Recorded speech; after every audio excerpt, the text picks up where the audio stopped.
എൻ്റെ പേര് തോമസ് ഷിബു, കുമ്പളങ്ങിൽ നിന്ന് വരുന്നു.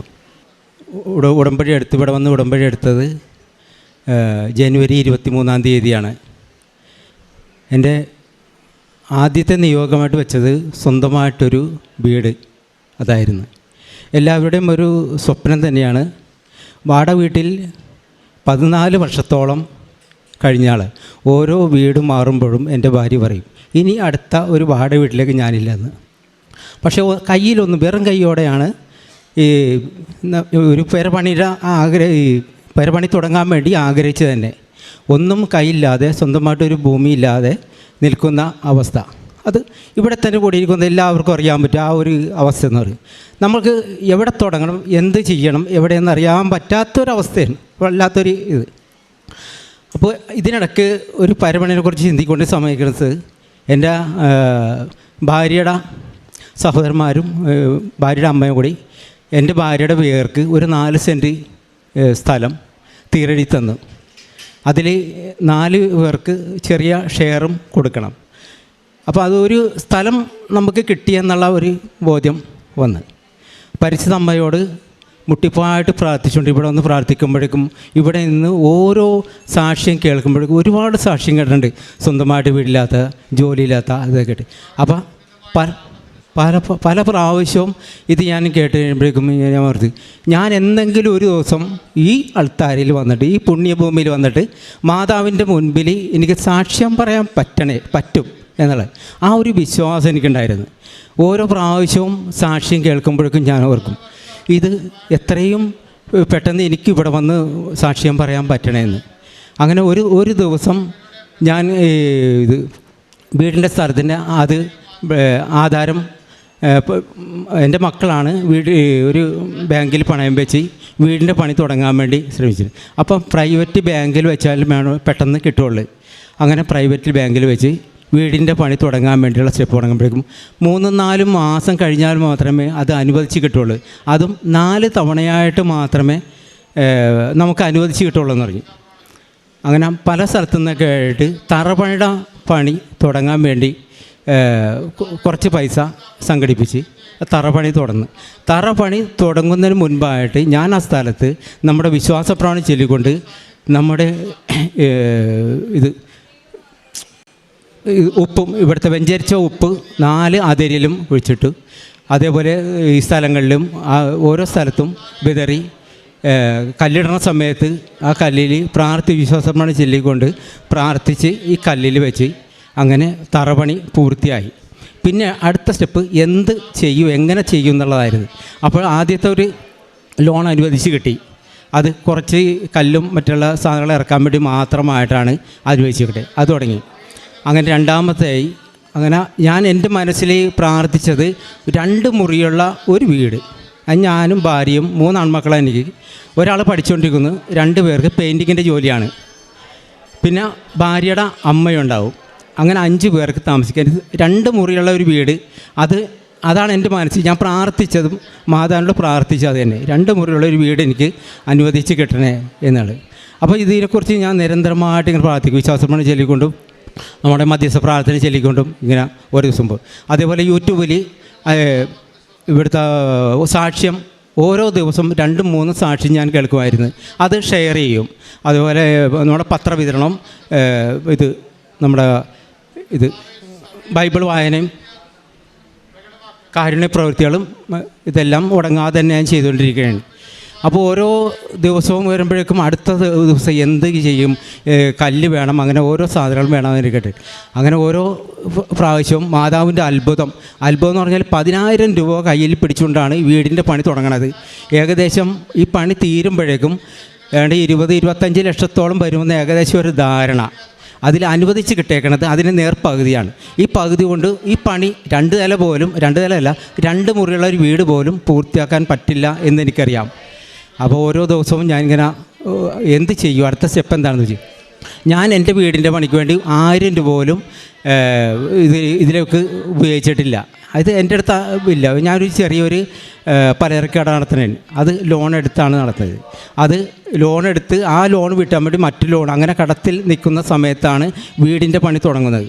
ഇതിനിടയ്ക്ക് എൻ്റെ മകനൊരു വിവാഹാലോചന വന്ന് അത് എത്രയും പെട്ടെന്ന് നടത്തണമെന്നും പറഞ്ഞുണ്ടായി. രണ്ട് വീട്ടുകാർക്കും പരസ്പരം അറിയാവുന്ന ഒരു ബന്ധമാണ്. അങ്ങനെ ഞങ്ങൾ കുറച്ച് സമയം കൂടി ചോദിച്ചിട്ടുണ്ടായിരുന്നു ഈ വീടിൻ്റെ പണി പൂർത്തിയായിട്ട് പുതിയ വീട്ടിൽ വെച്ച് കല്യാണം നടത്തണമെന്നുള്ളൊരു ആഗ്രഹമായിരുന്നു. അപ്പോൾ എല്ലാവർക്കും അറിയാം, സ്വന്തമായിട്ട് വീടില്ലാത്ത ഒരു കുടുംബത്തേക്ക് ഒരു കാരണവശാലും പെൺമക്കളെ വിടാനായിട്ട് മാതാപിതാക്കളെ അനുവദിക്കില്ല. അപ്പോൾ ആ ഒരു ഇതുണ്ട്. അപ്പോൾ ഒരു വർഷം കൊണ്ട് വീടിൻ്റെ പണി പൂർത്തിയാക്കണം. അതേപോലെ ഈ കല്യാണത്തിൻ്റെ കാര്യങ്ങളും നടത്തണം. ഒന്നുമില്ലാതെ ഇങ്ങനെ മാതാവിനോട് പ്രാർത്ഥിക്കുക എന്നല്ലാണ്ട് മറ്റൊരു വഴി നമ്മുടെ മുൻപിലില്ല. അങ്ങനെ ഓരോ ദിവസം തോറും കഴിയുമ്പോൾ ഒരു ദിവസം ഞാൻ കടപൂട്ടി വീട്ടിൽ വന്നപ്പോഴേക്കും ഞങ്ങൾ അടുത്ത വാടകയ്ക്ക് താമസിക്കണം. ഈ വീട് പണി പൂർത്തിയാക്കാൻ വേണ്ടി അടുത്ത ഒരു വാടക വീട്ടിലാണ് ഞങ്ങളിപ്പോൾ താമസിച്ചുകൊണ്ടിരുന്നത് വെച്ചാൽ. അപ്പോൾ അവിടെ നിന്ന് ഞാൻ നോക്കുമ്പോഴേക്കും മുകളിലേക്ക് രണ്ടാമത്തെ നിലയിൽ പണി തുടങ്ങി. അപ്പോൾ എൻ്റെ മനസ്സിൽ തോന്നുന്നത് ഒരു 2 മുറിയുള്ള വീട് പൂർത്തിയാക്കാനായിട്ട് വളരെ കഷ്ടപ്പെട്ടുകൊണ്ടിരിക്കുന്ന സമയത്ത് മുകളിലേക്ക് അതറിയില്ല എങ്ങനെ അതിൻ്റെ മുകളിലേക്ക് പണി തുടങ്ങിയെന്നൊരു അറിയില്ല. ആ അവസ്ഥയിലാണ് പോണത്. പിന്നെ വെച്ചടി വെച്ച് ഓരോ ആഴ്ചകളും കഴിയുമ്പോഴും അതിൻ്റെ പണി ഇങ്ങനെ പൂർത്തിയായി തന്നെയാണ്. അപ്പോൾ പെയിൻറ്റിങ്ങും മറ്റേ ഫിറ്റിങ്സും ഒഴിച്ച് ബാക്കിയുള്ള പണിയെല്ലാം പൂർത്തിയായി. അപ്പോൾ ഈ ചെയ്തതിൻ്റെ അത്രയും തന്നെ പകുതി പൈസ എങ്കിലും വേണം അത് പൂർത്തിയാക്കാനായിട്ട്. അപ്പോൾ ഇത് എവിടെ ചെന്ന് അവസാനിക്കുമെന്ന് ഒരു പിടിയില്ല. എൻ്റെ മൂത്ത രണ്ട് മക്കളാണ് ഈ പെയിൻറ്റിങ് ജോലിയാണ് അവരാണ് ഈ പണി തുടങ്ങിയതും പൂർത്തിയാക്കാൻ വേണ്ടി ശ്രമിച്ചുകൊണ്ടിരിക്കുന്നത്. പക്ഷേ അവർ പോലും പകച്ചിക്കുന്ന ഒരു സമയമാണ്.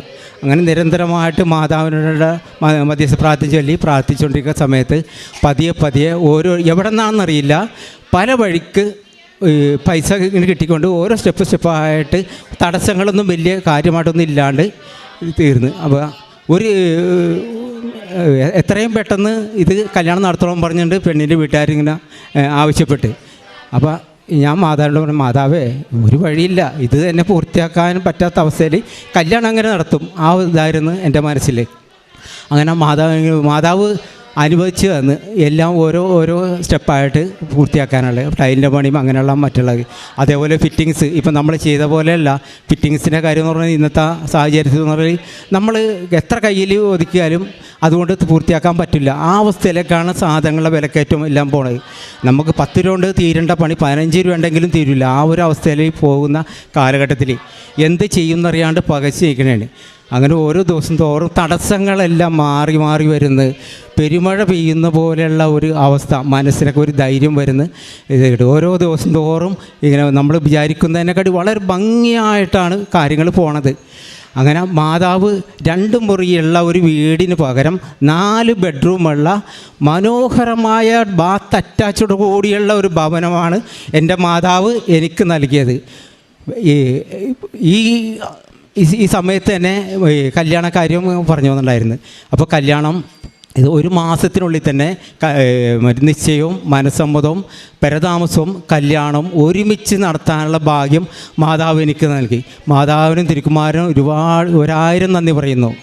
അതോടൊപ്പം തന്നെ 300 മീറ്റർ പോലും നടക്കാൻ പറ്റാതെ എനിക്ക് കാൽമുട്ട് വേണ്ടായിരുന്നു. കുറേ വർഷങ്ങളായിട്ടുള്ളതായിരുന്നു. ഒരു സുപ്രഭാതത്തിൽ എൻ്റെ മനസ്സിലിങ്ങനെ തോന്നിയാണ്, ഇവിടെ എല്ലാവരും പറയാറുണ്ട് മരിയൻ റാലിയിൽ പങ്കെടുക്കണം, ഭയങ്കര അത്ഭുതമാണ് എന്നിട്ട്. ഞാനും കേട്ടിട്ടുണ്ട്. എൻ്റെ ഭാര്യ ഒരു പ്രാവശ്യം മരിയൻ റാലിയിൽ പങ്കെടുത്തിട്ടുണ്ട്. അപ്പോൾ അത് പുള്ളിക്കാരത്തി പോലെ ഒരു കിലോമീറ്റർ പോലും നടക്കാൻ പറ്റാത്ത ആൾ അപ്പോൾ എത്ര കിലോമീറ്റർ ഉണ്ടെന്നറിയില്ല, വളരെ ദൂരം നടന്ന് സൗഖ്യപ്പെട്ടാണ്. അപ്പോൾ എൻ്റെ മനസ്സിലെന്ന് പറഞ്ഞു, ഇത് ഈ 300 മീറ്റർ നടക്കാൻ പറ്റാത്ത ആൾ, 300 മീറ്റർ എന്ന് പറഞ്ഞാൽ എൻ്റെ വണ്ടി ബൈക്ക് കംപ്ലൈൻ്റ് ആയിട്ട് വർക്ക്ഷോപ്പിലേക്ക് പോകണം. വർക്ക്ഷോപ്പ് എൻ്റെ കടയുടെ അവിടെ നിന്ന് 300 മീറ്റർ അകലെയാണ്. അപ്പോൾ 300 മീറ്റർ നടക്കാൻ പറ്റാത്ത ആൾ ഈ മരിയൻ റാലിനെ കുറിച്ച് ചിന്തിച്ചിട്ട് ഒരു കാര്യമില്ല എന്നൊന്ന്. അങ്ങനെ എൻ്റെ മനസ്സിൽ ഇങ്ങനെ മാതാവിനോട് പ്രാർത്ഥിച്ചപ്പോൾ ഒരു സുപ്രഭാതത്തിൽ തലേദിവസം മരിയൻ റാലിയുടെ തലേദിവസം എൻ്റെ മനസ്സിൽ ഇങ്ങനെ തോന്നണേ, ഒന്ന് പരീക്ഷിച്ച് നോക്കിയാലോ എന്നിട്ട്. അങ്ങനെ ഞാൻ അർത്തിങ്കൽ പള്ളിയിൽ കൊണ്ടുവന്നിട്ട് ബൈക്ക് വെച്ചിട്ട് അവിടെ നിന്ന് ബസ്സിന് ഇവിടെ വന്ന് പകുതി അപ്പോഴേക്കും റാലി തുടങ്ങിയിട്ടുണ്ടായിരുന്നു. അപ്പോൾ ഓരോ വർഷം തോറും പറഞ്ഞാൽ പക്ഷം പറയുന്ന ലക്ഷക്കണക്കിന് ആളുകളാണ് ഈ മരിയൻ റാലിയിൽ പങ്കെടുക്കുന്നത്. നമുക്ക് വിശ്വസിക്കാൻ പറ്റില്ല ഇത്രയും ജനം ഈ നാട്ടിലുണ്ടോ, അല്ലെങ്കിൽ എവിടെ നിന്നെല്ലാം വന്നു കൂടിയത്. അതിന് മാത്രം ഞാൻ കാണുമ്പോഴേക്കും എനിക്ക് ഇത്രയും ജനങ്ങൾ പോകുന്നുണ്ട്. അപ്പോൾ ഇതിൽ രോഗാവസ്ഥയിൽ നടക്കാൻ പറ്റും എന്നെപ്പോലെ പല ആളുകളും ഈ റാലിയിൽ പങ്കെടുക്കാനുണ്ടായിരിക്കുമല്ലേ എന്നൊക്കെ എൻ്റെ മനസ്സിലൊക്കെ. അങ്ങനെ ഉണ്ടെങ്കിൽ നമുക്ക് എവിടെയെങ്കിലും വെച്ച് അവസാനിപ്പിക്കണം, അവസാനിക്കുക എന്നോർത്ത് ഞാൻ മരിയൻ റാലിയിൽ പങ്കെടുക്കണേ. മരിയൻ റാലിയിൽ പങ്കെടുത്ത് അർത്തിങ്കൽ പള്ളിയിൽ വന്ന് അപ്പോൾ ഏകദേശം ഒരാൾ ഞാൻ ചോദിച്ചപ്പോൾ ദൂരം 16.5 കിലോമീറ്റർ ഏകദേശം, അത് ഏത് വഴിക്കെന്നറിയില്ല, ഏകദേശം അത്രയും ദൂരമാണ് ഞാൻ ഈ റാലിയിൽ പങ്കെടുത്ത് ഒരു ബുദ്ധിമുട്ടുമില്ലാണ്ട് കാലുമുട്ടും അതിനെ ഒന്നുമില്ലാത്ത അവസ്ഥയിൽ എനിക്ക് അർത്തിങ്കൽ പള്ളിയിൽ വന്നിട്ട് ആ മരിയൻ റാലിയുടെ എല്ലാ ഇതിൽ പങ്കെടുക്കാൻ പറ്റി, എല്ലാ കാര്യങ്ങളിലും പങ്കെടുക്കാൻ പറ്റി. അത് വളരെ ഒരു ദൈവാനുഗ്രഹം തന്നെയാണ്. അമ്മ പരിശുദ്ധ അമ്മ എന്നെ കൈപിടിച്ച് പ്രാർത്ഥിച്ചുകൊണ്ടിരിക്കുന്ന സമയത്ത് പല സ്ഥലത്ത് വെച്ച് ഞാനിങ്ങനെ പെട്ടെന്ന് നിന്ന് പോയിട്ടുണ്ട്. അതായത് ആരും കാണണ്ട, പതിയെ എവിടെയെങ്കിലും ഇത് വെള്ളം കുടിക്കുന്ന പോലെയൊക്കെ നിൽക്കുക, അതായത് കാൽമുട്ട് വേദന തോന്നിയിട്ട് ഇങ്ങനെ നിന്ന്. അപ്പം ഞാൻ ഓർത്ത് ഇവിടം വരെ എത്തി, ഇനി പുറകോട്ട് തിരിഞ്ഞു നോക്കേണ്ട കാര്യമില്ല, ഏകദേശം പകുതി ദൂരമായിട്ടുണ്ട്. അപ്പോൾ കൃത്യമായിട്ട് അറിയെങ്കിലും പകുതി ദൂരമായിട്ടുണ്ട്, ഇനി മുന്നോട്ട് തന്നെ പോകാം. അങ്ങനെ നടന്ന് ആ മരിയൻ റാലി എനിക്ക് വളരെയധികം ഭംഗിയായിട്ട് പൂർത്തിയാക്കാൻ പറ്റി. അതുപോലെ തന്നെ എനിക്ക് ഉദരസംബന്ധമായിട്ടൊരു അങ്ങനെ കാൽവേദന പൂർണ്ണമായിട്ടും മാറി. ഇപ്പോൾ എത്ര ദൂരം വേണമെങ്കിലും എനിക്ക് നടക്കാമെന്നുള്ള ധൈര്യമുണ്ട്. ധൈര്യം എന്ന് പറഞ്ഞാൽ വേറൊന്നുമല്ല, നമ്മൾ വിശ്വാസപ്രമാണം ചൊല്ലിക്കൊണ്ട് ഒരു സ്റ്റെപ്പ് നമ്മളൊരു കാര്യം ചിന്തിച്ചാൽ മാതാവ് നടത്തി തരും. ആ ഉറച്ച വിശ്വാസം മാത്രം മതി. ഇപ്പോൾ ഇവിടെ കൂടിയിരിക്കുന്ന എല്ലാവർക്കും അറിയാവുന്നതാണ്. അതായത് ഓരോ അനുഭവം ഇതൊന്നും ഈ സാക്ഷി ഇതൊന്നുമല്ല, ഇതേപോലെ ആയിരക്കണക്കിന് ഇതിനെക്കാട്ടിയും വളരെ ഭംഗിയായിട്ടുള്ള സാക്ഷ്യങ്ങൾ പറഞ്ഞ ആളുകൾ ഇവിടെ തന്നെ ഉണ്ടായിരിക്കുമെന്ന് എനിക്കറിയാം. അപ്പോൾ ഓരോ ദിവസവും നമ്മളിങ്ങനെ പ്രാർത്ഥിച്ചുകൊണ്ടിരിക്കുന്ന സമയത്ത് അത് മാതാവ് ഏത് വിധേയതയാണെങ്കിലും നമുക്ക് നടത്തി തരുന്നുള്ള ഒരു വിശ്വാസം അതുണ്ട്. അതുപോലെ എനിക്ക് ഉദരസംബന്ധമായിട്ട് വയറുവേദന, അതുപോലെ ഭക്ഷണങ്ങളെ കഴിച്ചാലൊന്നും എനിക്ക് പിടിക്കില്ല, അങ്ങനെ ഭയങ്കര പ്രയാസമായിരുന്നു. എവിടെയെങ്കിലും വല്ല അടിയന്തരത്തിലൊക്കെ പോയി കഴിഞ്ഞാൽ കൂടെ നിൽക്കുന്നവരുടെ അടുത്ത് നിന്ന് ഭക്ഷണം കഴിക്കാൻ ബുദ്ധിമുട്ടായത്, അവർ കഴിക്കുന്ന ഭക്ഷണം തന്നെയാണ് എനിക്കും വിളമ്പിയേക്കണത്. അപ്പോൾ അത് കഴിക്കാനുള്ള ഒരു ബുദ്ധിമുട്ട്, അപ്പോൾ എനിക്ക് മാത്രമല്ല നമ്മളടുത്തിരിക്കുന്നവർക്ക് അതൊരു വല്ലാത്തൊരു അതായത് ഇയാൾക്ക് ഇഷ്ടപ്പെടാഞ്ഞിട്ടാണ് എന്നൊക്കെ തോന്നിപ്പോവും. അപ്പോൾ ഞാൻ പരമാവധി അങ്ങനെ അടിയതിനൊക്കെ ഒഴിഞ്ഞ് നിൽക്കും. അങ്ങനെ കഴിക്കണമെങ്കിൽ തന്നെ ഒറ്റയോട് മാറിയെന്നായിരിക്കും അധികം കഴിക്കുന്നത്. അങ്ങനെയൊക്കെ പോയി നമ്മുടെ വെഞ്ചരിച്ച ഉപ്പും തൈലവും പുരട്ടിക്കൊണ്ട് ഞാൻ വിശ്വാസപ്രമാണം ചൊല്ലിക്കൊണ്ട് ആ വയറിൻ്റെ ഭാഗത്ത് ഞാനിങ്ങനെ പ്രാർത്ഥിച്ച് പ്രത്യക്ഷീകരണം മധ്യസ്ഥ പ്രാർത്ഥന പ്രാർത്ഥിച്ചുകൊണ്ട് തൈലവും പുരട്ടി. അതുപോലെ ഭക്ഷണത്തിൽ ഓരോ പ്രാവശ്യം കഴിക്കുമ്പോൾ ഞാൻ ഉപ്പിട്ട് കഴിക്കുമായിരുന്നു, അതുപോലെ കുടിക്കുന്ന വെള്ളത്തിൽ ഉപ്പിട്ട് കഴിക്കുമായിരുന്നു. അത്ഭുതം എന്ന് പറയട്ടെ എന്ന് പറഞ്ഞാൽ ഓരോ ദിവസം തോറും നമുക്ക് എന്തും കഴിക്കാമെന്ന ഒരു സ്റ്റേജിലേക്കാണ് ഞാൻ കടന്നു വന്നത്. അത് പരിശുദ്ധമ്മയുടെ ഒരു വലിയ അനുഗ്രഹം, അത്ഭുതം ഒന്ന് മാത്രമാണെന്ന് അറിയാം. യാത്ര ചെയ്യുന്ന സമയത്ത് നമ്മൾ പല സ്ഥലങ്ങളിൽ ചെല്ലുമ്പോഴേക്കും അവിടെ ചെന്നിട്ട് എന്തായിരിക്കും കഴിക്കേണ്ടത്, എന്ത് ഭക്ഷണം കഴിക്കും, എനിക്ക് വയറിന് സംബന്ധമായിട്ടുള്ള അസുഖം ഉണ്ടല്ല, അതൊരു വല്ലാത്തൊരു ബുദ്ധിമുട്ട് തന്നെയായിരുന്നു. പരിശുദ്ധ അമ്മ വിശ്വാസം പ്രമാണം ചൊല്ലിക്കൊണ്ട് അച്ഛൻ പല പ്രാവശ്യവും ഇവിടെ നമ്മളോട് പറഞ്ഞിട്ടുണ്ട്.